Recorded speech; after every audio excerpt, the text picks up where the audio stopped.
I've learned about art as time has gone on. At first I thought I was a filmmaker, and gradually, in my own mind, I've transformed myself into an artist.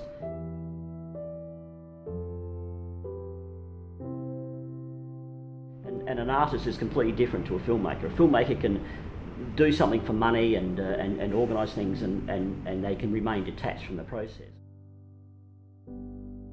When you're an artist, you become pedantic, you care about every frame. People don't do things the way you want, you sort of really upset, and it's a different experience.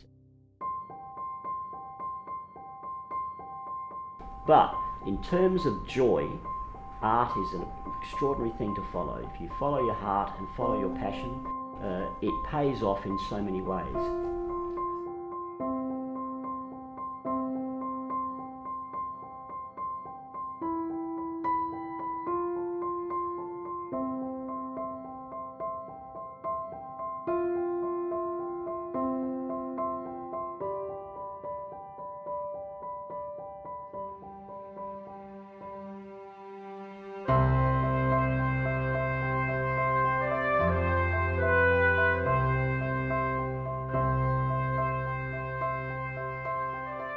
My name's Wayne Groom, I'm a filmmaker. I've been making films for 36 years. 36 years.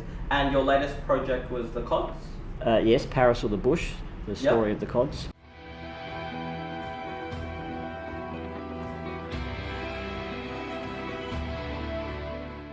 I was worried there wouldn't be enough photographs and certainly film of the Cods, because it was 100 years ago virtually. So I wondered whether we'd be able to illustrate our documentary well enough. But Carolyn managed to find in British Pathé archives in London some film footage of the Cods rowing in 1924 on the River Liffey. So we've used that in our film, and it's very emotional for descendants to see their grandpas at 24 looking like young, handsome sort of rowers. So that was very, very lucky. So within this documentary, what have been some of your biggest successes? You know, I was saying to Carolyn the other day that one of the things that drove me to this is when I was a little boy, my uncle, who used to swim and box and whatever, and he would come over for barbecues, and he'd always say to me, you know, you can punch me in the stomach as hard as you like, and I was sort of like a little boy, I'd punch him in the stomach, but his stomach was as hard as a rock, you know, very flat. And somehow when I found out about these rowers from the 1920s, the way they lived, you know, they rode bikes everywhere, and they were fit and healthy, and they were really sort of slim and whatever, and I sort of thought, they're like my Uncle Tom, and so somehow I think that emotional connection to Tom, I'm paying tribute to what I saw of his life and the way he looked after himself, and you know, was very fit and healthy all through his life. Final question, was the final product of the film exactly how you envisioned it?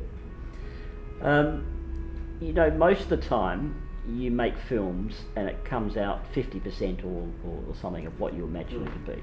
When I made my film Maslin Beach, which is over there on the sign, that came out, I felt like it was 97% of what I imagined, so I was really pleased with that. And this one is 100%. 100%. You know, it feels exactly right. I don't know how that happened. I can only think it's Carolyn's influence that came in, but it just feels absolute. The pacing is right, the story is right, the length is right. You know, we agonised over the length, 2 hours. Will people sit through 2 hours?